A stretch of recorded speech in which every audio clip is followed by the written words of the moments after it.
connaît tous un peu cette situation, que ce soit pour soi-même ou pour un collègue. L'arrêt de travail. Oui, le fameux petit papier. Exactement. Un bout de papier, une signature et hop, quelques jours de repos sont justifiés. Mais que se passe-t-il quand ce document, qui a l'air si anodin, cache en fait une fraude? Une fraude pure et simple. C'est ça. Aujourd'hui, on se penche sur un sujet très précis, le certificat de complaisance en Algérie.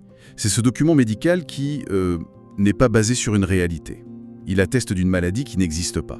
Ou qui est très exagéré. Voilà, notre mission, c'est de décortiquer ce que ça implique, pourquoi c'est un vrai problème de fond, et surtout, quelles sont les conséquences à la lumière d'une toute nouvelle loi qui vient tout changer.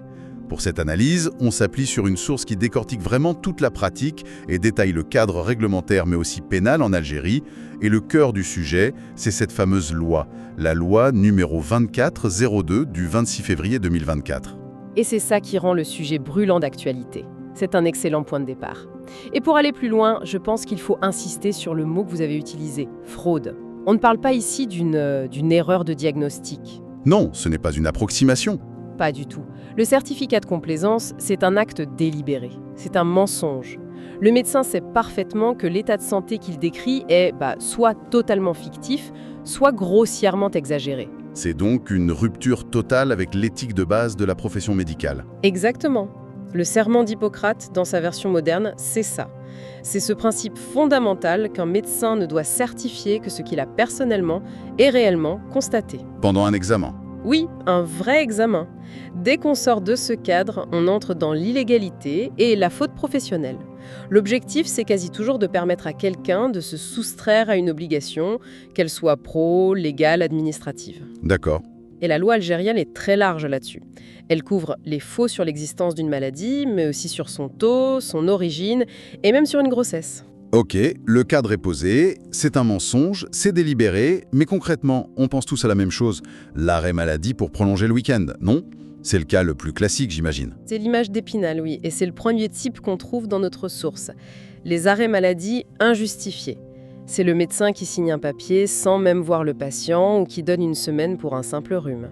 C'est la forme la plus courante, c'est vrai, mais c'est que la partie émergée de l'iceberg. Ah, parce que ça va plus loin que de simplement sécher le travail. Oh oui, beaucoup plus loin. Le deuxième type, ce sont les rapports tendancieux. Et là, l'enjeu, ce n'est plus le repos, c'est l'argent. Ah! Le médecin ne va pas forcément inventer une maladie de A à Z, mais il va délibérément exagérer une pathologie qui existe, même minime, pour aider son patient à obtenir des avantages. C'est-à-dire? Des exemples concrets. Imaginez quelqu'un qui a une toute petite séquelle après un accident. Le rapport tendancieux va transformer ça en handicap lourd pour faire gonfler l'indemnisation de l'assurance. Ou pour obtenir une aide sociale, une pension d'invalidité à laquelle la personne n'aurait pas droit. D'accord. Là, on change d'échelle en termes de préjudice pour la collectivité. Complètement. On voit bien la gradation. Et ça continue, hein. Il y en a d'autres. Oui, le troisième type est peut-être le plus malhonnête dans la forme. Ce sont les attestations sans aucune consultation. Le patient n'est même pas là. Il n'est même pas dans le cabinet. Il appelle, il envoie un proche et le médecin produit un document. Ça peut être une ordonnance pour des médicaments pas du tout nécessaires, ou pire, un arrêt de travail antidaté, ce qu'on appelle un arrêt rétroactif, pour couvrir une absence qui a déjà eu lieu. Et le dernier cas? C'est le faux sur l'origine ou la gravité. C'est un peu un mélange des autres, mais avec une intention très très spécifique. Par exemple, attester qu'une blessure qui a eu lieu à la maison est en fait un accident du travail. Et pourquoi? Parce que les indemnisations ne sont pas du tout les mêmes. C'est une fraude directe aux dépens de l'employeur et de la sécurité sociale. Quand on met tout ça bout à bout, on comprend que ce n'est pas juste une petite faveur entre un patient et son médecin, quoi. C'est là que ça devient fascinant et inquiétant. L'effet domino est colossal. Ce qui est contre-intuitif, c'est que le vrai préjudice, ce n'est même pas l'argent. L'argent, une caisse d'assurance peut le provisionner, le récupérer. Mais la confiance. La confiance, elle, ne se récupère pas. Quand un employeur commence à douter de tous les arrêts maladie ou qu'un juge se méfie de tous les certificats médicaux, c'est tout le système qui est grippé. La fraude de quelques-uns pénalise la crédibilité de tous les autres, les médecins honnêtes et les patients vraiment malades. On voit bien l'impact sur la société, mais j'ai du mal à comprendre ce qui se passe dans la tête du médecin à ce moment-là. Il doit bien y avoir un code, des règles internes à la profession qui disent « ça, c'est la ligne rouge, non ?» Bien sûr. Et elles sont très claires. La source cite le Code de déontologie médicale algérien qui date de 1992.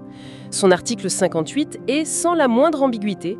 Il interdit formellement la délivrance d'un rapport tendancieux ou d'un certificat de complaisance. Les mots sont posés noir sur blanc. Exactement, il n'y a aucune place à l'interprétation.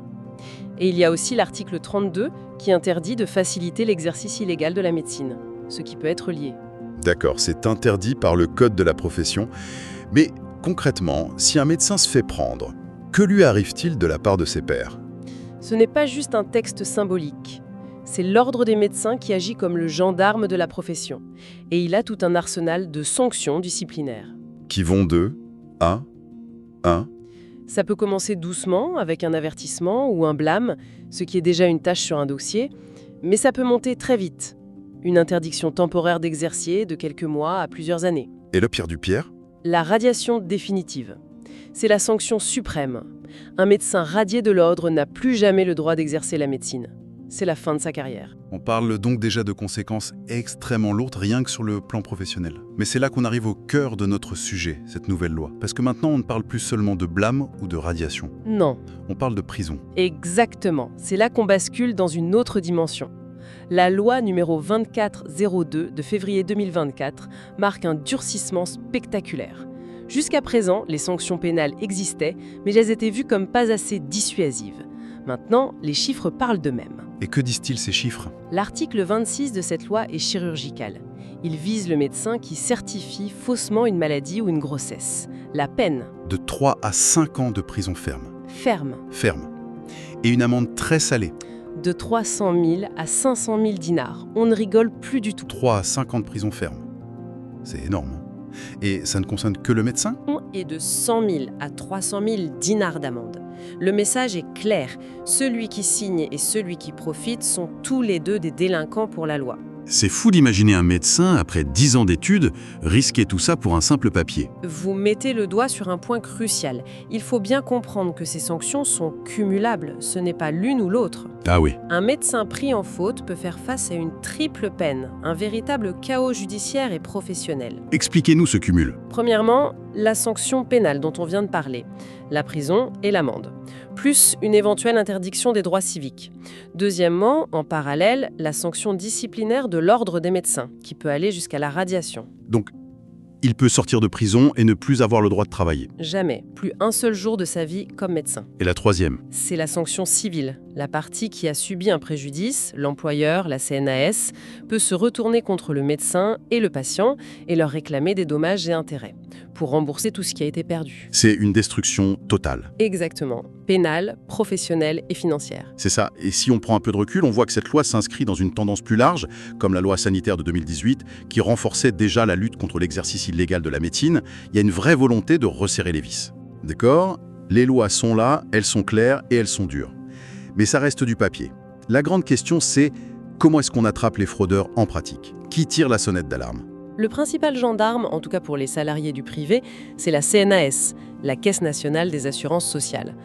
Tout part du moment où le salarié a 48 heures pour déposer son arrêt. C'est ce dépôt qui déclenche le droit aux indemnités. Exactement. Aujourd'hui, ça se fait souvent en ligne via la télédéclaration, mais le principe reste le même. Et il vérifie chaque papier un par un. Ça semble titanesque. Pas systématiquement de A à Z, non, mais ils ont des mécanismes de contrôle. La première étape, c'est une vérification de l'authenticité. Est-ce que le médecin existe? Est-ce que le formulaire est correct? Mais le vrai contrôle, il intervient en cas de doute. Un doute, c'est-à-dire? Si un médecin donne systématiquement des arrêts de 3 semaines pour des angines, par exemple, ça peut déclencher des alertes dans le système. Et que se passe-t-il à ce moment-là? La CNAS peut suspendre les paiements et surtout convoquer le salarié à un contrôle médical chez un de ses propres médecins conseils. La source mentionne que ça se fait via un système informatisé appelé LANA. D'accord. Et si le médecin conseil de la CNAS examine la personne et conclut que cet arrêt de travail n'est pas ou n'est plus justifié, là, la machine administrative et judiciaire se met en route. Et là, les conséquences sont directes. Immédiate. La CNAS exige le remboursement de toutes les indemnités qui ont été versées à tort, et avec la nouvelle loi, elle peut et doit probablement saisir la justice. C'est comme ça que le dossier passe du bureau de la Sécu au bureau du procureur. C'est très clair pour le secteur privé. Mais pour la fonction publique, est-ce que le système est le même ? Non, et c'est une nuance très intéressante que la source soulève.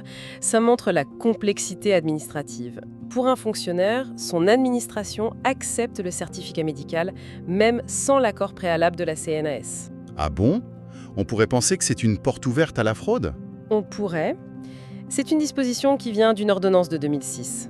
Mais ce n'est pas si simple. Ça ne veut pas dire qu'il n'y a aucun contrôle. L'administration peut quand même vérifier. Elle a tout à fait le droit et même le devoir de diligenter ce qu'on appelle une contre-visite médicale. Et qui fait cette contre-visite ? Soit un médecin agréé par l'administration elle-même, soit les services de la médecine du travail. Et ces médecins peuvent convoquer le fonctionnaire ou même se présenter à son domicile pour vérifier s'il est bien là et s'il est vraiment malade.